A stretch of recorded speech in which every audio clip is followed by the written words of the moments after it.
Hi, welcome to One Eye on the Page. I'm Scott. This is 5 Year Battle, Agatha Christie.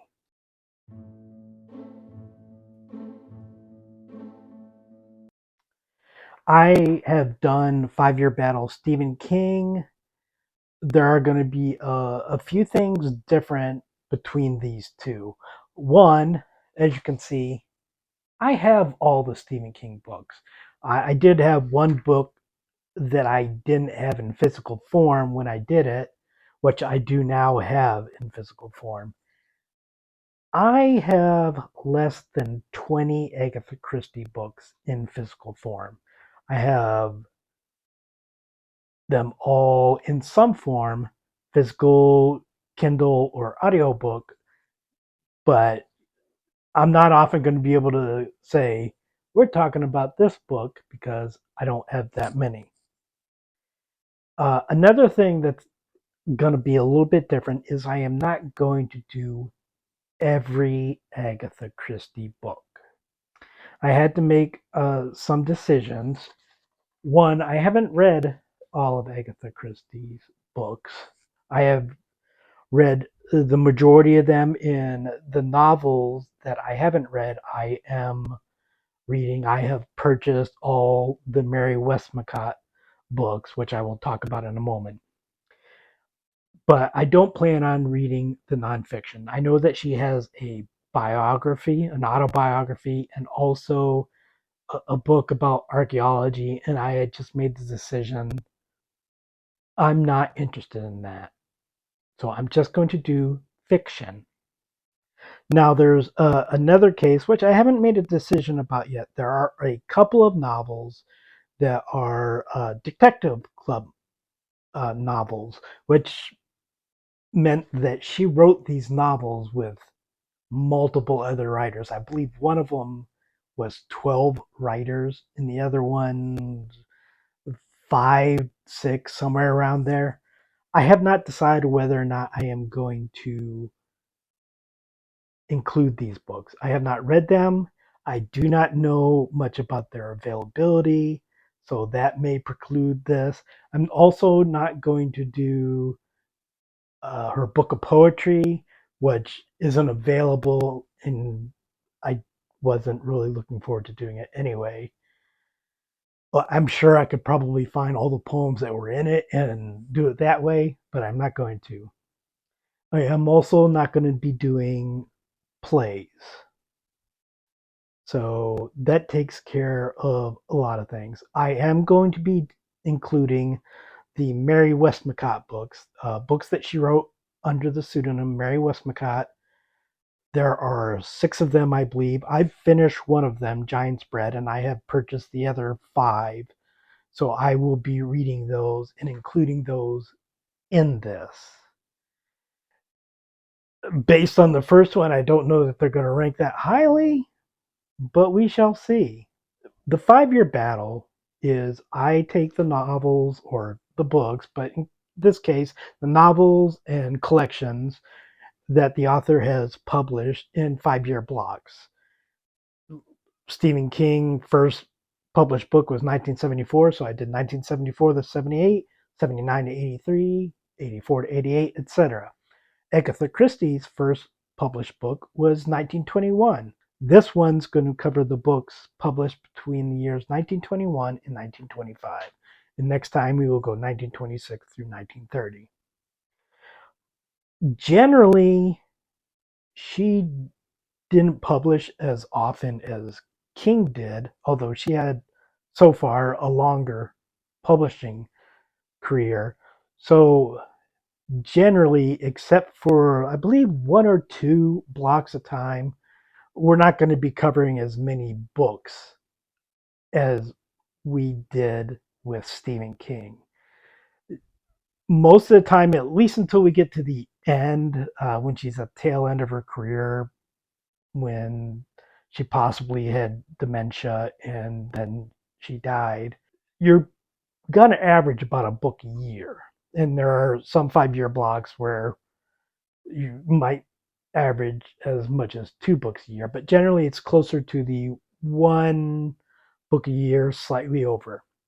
A lot of these years, in the same way I did with the Stephen King, I do not make a decision about what books I'm picking until I'm doing the video. Often I know beforehand, without putting any thought into it, what books are, if not going to be number one, they're going to be up there. The classics: Murder on the Orient Express, Death on the Nile, The Murder of Roger Ackroyd, which will be next week, but may not be number one because I have some favorites of mine that are also in there. So that one may be more up to battle. But often, especially this one, and after we get past her heyday, probably in the 1940s, so the 1950s to the 1970s, it's going to be a little bit more questionable. And the later we get in her career, the number one is probably not going to be comparable to the number ones of earlier ones. But that's what we get to look forward to then. So 1921 through 1925, her first published book, published in 1921, that was The Mysterious Affair at Styles, which is the first Hercule Poirot novel. Hercule Poirot is her most famous creation, one of the two very well known, along with Miss Marple. But Poirot has more novels and probably has more chances of people picking one of his books as their number one. So, The Mysterious Affair at Styles is not that unique as far as mysteries go. We have to remember it's the first book. We are introduced to Poirot. We're also introduced to Captain Hastings. And I'm not going to talk about Hastings much in this novel. I will talk more about him in the next novel. Hastings is Agatha Christie's answer to Dr. Watson. I'll talk more about that in the next novel. It's a fairly standard murder case. The suspects in the murder victim aren't particularly memorable. What is memorable is Perot. It's a good introduction to the character, a character who really comes to bloom in later novels after really this first 5 year period, I would say. I would think, particularly with the murder of Roger Ackroyd, is when he really starts to stand out as far as I see. But it's a good introduction. But other than the introduction of Perot, I don't really think a lot stands out about this novel. It's going to be a number one spot right now because we had no other books. And when I was talking about Hastings in the next novel, I was meaning the next Perot novel because the next book is The Secret Adversary, which introduces another pair of Agatha Christie characters, Tommy and Tuppence, who, unlike other characters in her novels, actually grow from their first appearance to their last. Pro does get older in his series, but it really doesn't really come out full force. Tommy and Tuppence in the first book are practically kids. They're, I believe, in their early 20s in this first novel. And in their last appearance, they're in their 60s or 70s. So they grow over time. Tommy and Tuppence don't really get high up as far as like number ones for a lot of people. In some ways that's deservedly so, not because of Tommy and Tuppence, but because the books they're in just aren't as good as the characters. And generally, the Tommy and Tuppence books, while they contain mystery, they are not mystery books. And their adventure and intrigue in Christie can write those, but she's very all over the place as of those books. Yeah, I wish that Tommy and Tuppence had better material because they're very likable characters. I think generally throughout all their books, I believe there are 5 books. This one is more of an adventure novel. Uh, the next one is, I believe, a collection of short stories where they're basically running a detective agency, which is interesting, but they're not detectives, certainly not on the same level as Poirot and Miss Marple. So I like the characters, but I don't really know where they fit as far as genre. Um,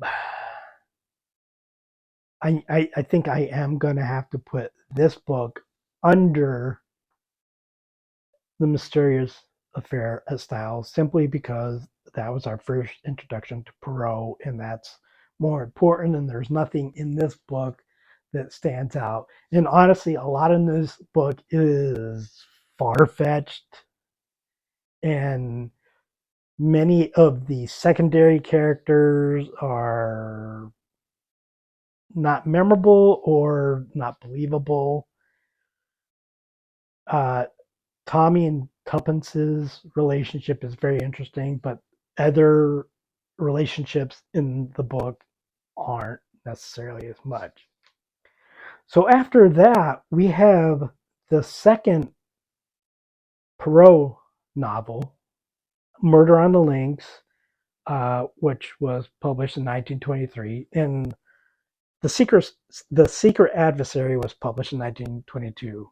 So one book each year at the beginning. I do not like the Murder on the Links. I have seen it high up on some people's uh, best Christie books, and I find that completely mystifying. Well within their right, but I just one the murder and the whole mystery about it is over the top, a little bit eye rolling. But really, what ruins this for me is Hastings. This might be Hastings' worst appearance in an Agatha Christie book. Hastings appears in, I believe, 8 novels, a lot of short stories. He appears in a lot of short stories, and I will be quite honest, he's not bad in the short stories because the short story you only get a little bit of Hastings, and he serves more of an observational character and a person that Pro gets to explain to. But in the novel, he gets to do more, and Hastings is incompetent. He's idiotic. I said he was Christie's answer to Dr. Watson. Dr. Watson is intelligent. He is competent. He's not Sherlock Holmes. He's not a detective. So if you were to put him next to Sherlock Holmes, yes, his detective skills aren't going to be as great. But Hastings has no good qualities. Hastings, honestly, is one of my most disliked characters in fiction. I'm a great fan of sidekicks. I love Dr. Watson, as I have said. I love Sam Gamgee, although I do not think that he is the sidekick. He's just position as a sidekick, I think he's the main character of Lord of the Rings. Others will disagree with me. I love Piglet, also with another horrible main character, but uh, I love sidekicks. I can't stand Hastings. This is his worst novel. He tampers with evidence. He lets people get access to crime scenes. He lets his dick think for him, basically. He ruins this novel. This automatically goes to the worst book of this 5 year period. I do not think any of these other books will go below it. But even without Hastings, like I said, not much memorable about this book. The only thing memorable really for me is the little uh, contest with the French detective, which isn't a much of a contest because of course Perot is much smarter. But this is also in the early days of Perot before he was quite as annoying as he could be in later novels. So I like that part, and I didn't like anything else. There's nothing else in this book I like. There are actually worse Perot novels, which is scary to me, but do not like this. So the next book, published in 1924, was The Man in the Brown Suit, which again is kind of not a mystery. It's more of a thriller. It doesn't really have characters that we have seen in the other books, although we are introduced to Colonel Race, who will play a part in a lot of Christie books in the future. I like this book, even though it was an adventure book, thriller book, which I think Christie has trouble with, but I think this did well. I will say this, and this is probably something you should get used to hearing. The relationship here is troubling, but it's something that Christie really likes or appears to like in her writing. The strong, brutish man who dominates a woman and the woman who likes that. And there are people like that, and if that's what they like and they're both okay with it, that's fine.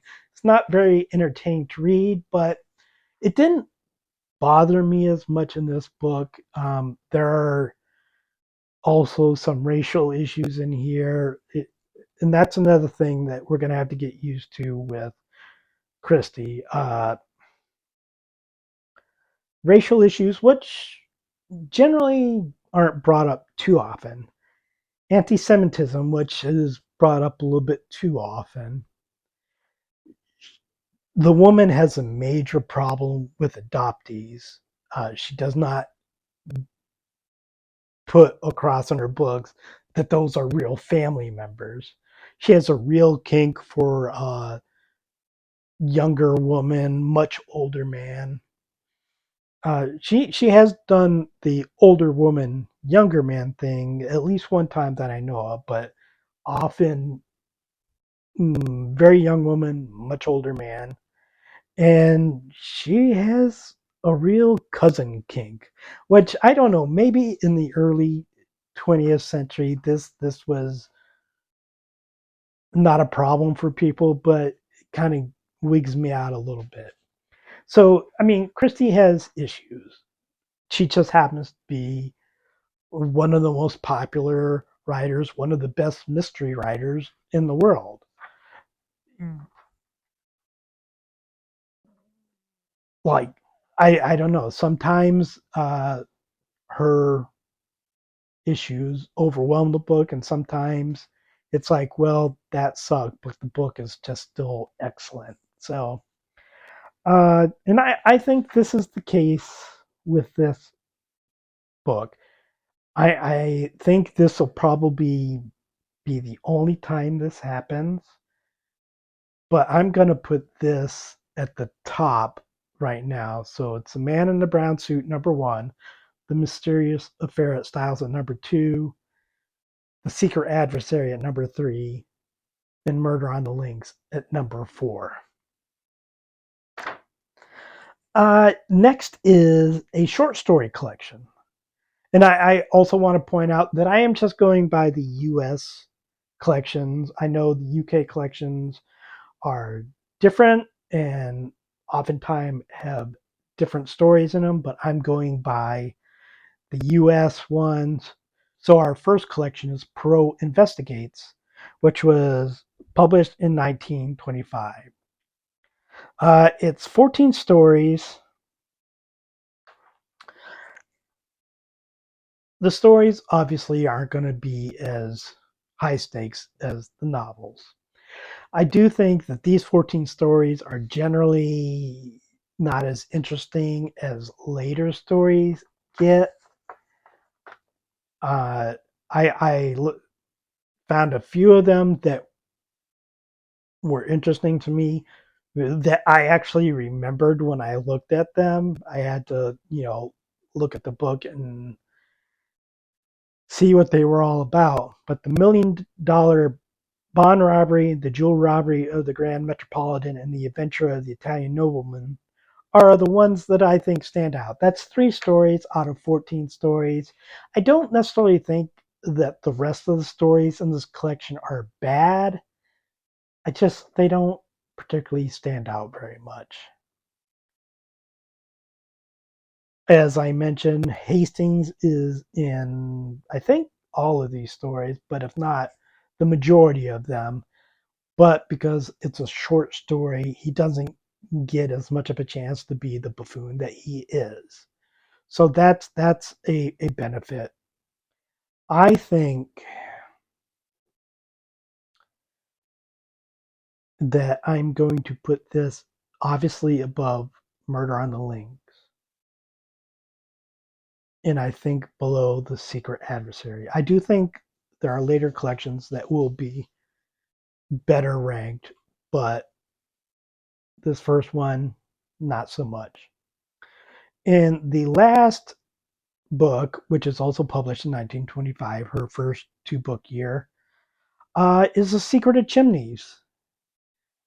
This one is another adventure novel. It involves Anthony Cade, who is hired to submit a manuscript for a friend and also returns letter to a woman, which gets him caught in this adventure. And as I've said, Christie and Adventures. I don't think this one works as well as The Man in the Brown Suit. I think it doesn't work anywhere near as well. There's also the matter of uh, a prince and who the heir to a kingdom is going to be. It's over the top. I do like the Anthony Cade character. I do, and I don't remember the woman's name, but the female main character, I like her too. Uh, the relationship, as far as Christie relationship goes, was fine. It was a fun read. Wasn't necessarily a believable read, but that's okay too. I think I'm going to rank this above The Secret Adversary. So we have 6 books. At number 6, The Murder on the Links. Just an awful book. It is not the worst Poirot book because I can think of one book already, and I believe it may be coming next week, that is worse than this. So number 6 is The Murder on the Links. Number 5 is Poirot Investigates. Is it?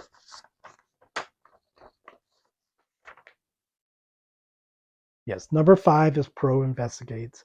The Secret Adversary. Number 3 is The Secret of Chimneys. Number 2 is The Mysterious Affair at Styles. Number one, probably the only adventure novel that's going to be number one, is The Man in the Brown Suit.